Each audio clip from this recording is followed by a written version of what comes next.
Hi, this week's market overview will cover looking at what we've seen over the last couple of weeks in terms of trends and insights, what we anticipate moving forward, and looking at candidate frustrations, particularly around applicant numbers.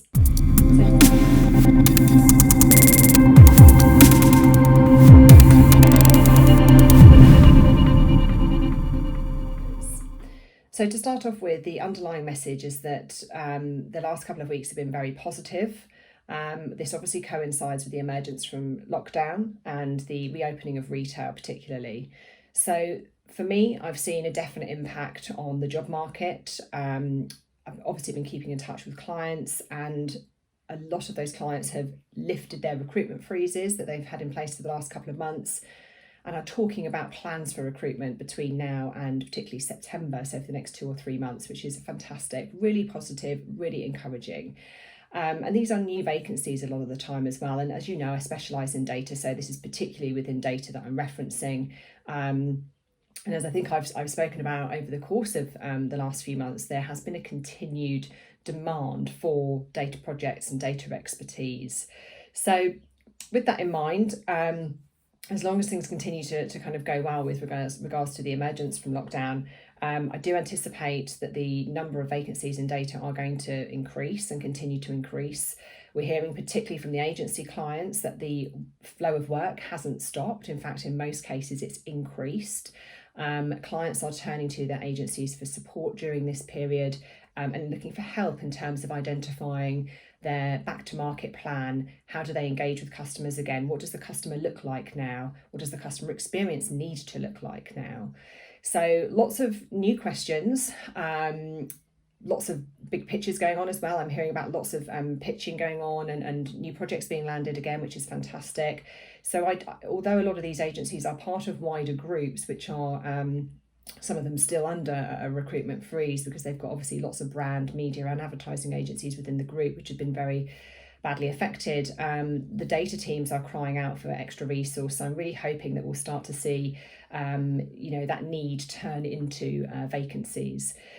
So off the back of that, I've been talking to lots of candidates as well, trying to keep up to date with, which industries they're finding jobs in, who they're interviewing with, what their candidate experience is like, just generally how they're finding the market. And again, the positive feedback is that most candidates that I'm talking to have got a good pipeline of opportunity at every level, junior through to director grade. The challenge is a lot of businesses are actually doing their recruitment directly at the moment. They're not using external recruiters for cost saving purposes, obviously, which we totally understand. But it does mean that, unfortunately, a lot of the time the candidate experience can really suffer and candidates can get lost in, a sea of numbers and CVs and applications. So as Colin has spoken about previously, the applicant tracking systems quite often will swallow up hundreds of applications and simply filter them by keywords.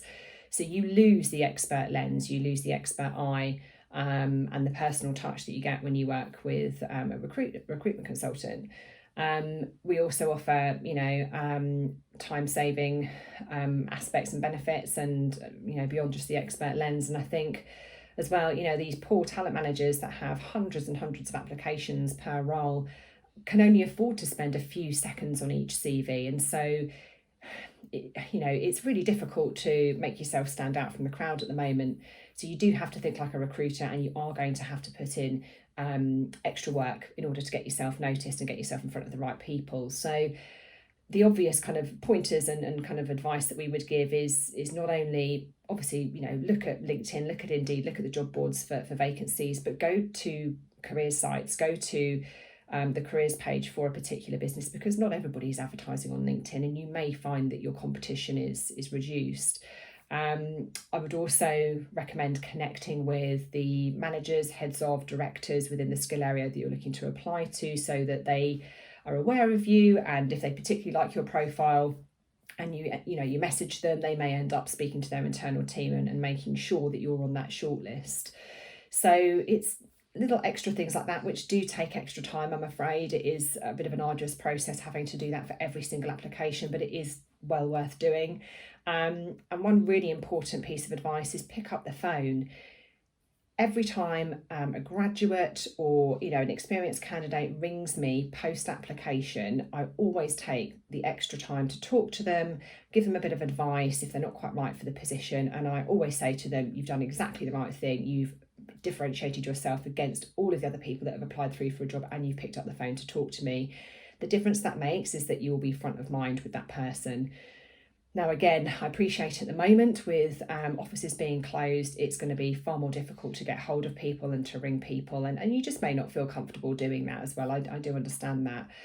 But if you're dealing with a recruitment consultant like me, then do pick up the phone. Make sure you're having conversations with the experts in the industry, who not only will be able to put you forward for actual vacancies, but they may be able to help in other ways. Just like us, we're trying to help people with information, with advice, referrals, introductions, all that kind of stuff. And I've seen that mirrored across other recruiters' kind of posts and things in the market. So I think, obviously we're not alone in doing that. So it's just activity at the moment for you guys. And then eventually I do think that the organisations that are looking to hire direct will realise it's unmanageable. You can't deal with this volume of applications and provide a good candidate experience and actually get the best people for the job. So I do think that although it's going to cost them more money, they're going to start relying on their agency partners again to help them manage the volume and to help them with the recruitment, and hopefully to help them kind of get through this transitional period from absolute standing start almost through to, for some of them, quite a lot of activity in terms of growth and redeployment of resource and all that kind of stuff. So I think moving forward for the next 3 months, the kind of summary there is that I do expect more vacancies to be coming onto the market. I expect businesses to start to find their feet a little bit more with the recruitment process, whether they're doing a combination of working with agencies or direct, whether they solely continue with the direct attraction piece. Hopefully they'll get a bit more practiced with it if they really can't use external suppliers. So a bit of patience is required, and a bit of understanding, I suppose. These TAs, talent acquisition managers, are going to be absolutely flooded, and it's going to be probably not like anything they've ever experienced before. So really challenging, and quite often they have to deal with HR as well as the recruitment piece. So the job is just a lot. And keep in touch with recruitment consultants, make sure you're visible, as I say, front of mind, and just get information and advice from the people in the know that are, talking to candidates and clients all day, every day. And so, hopefully, as I say, as long as the emergence from lockdown continues successfully, and numbers continue to go down, it's going to be a long road. It's going to be a slow emergence, but we are on an upward trajectory, and fingers crossed that continues. So as always, we'll keep you up to date weekly with any interesting bits of information that we've identified, and please do keep in touch. You can reach us via the contact details which are on our profiles, and we'll catch up next week.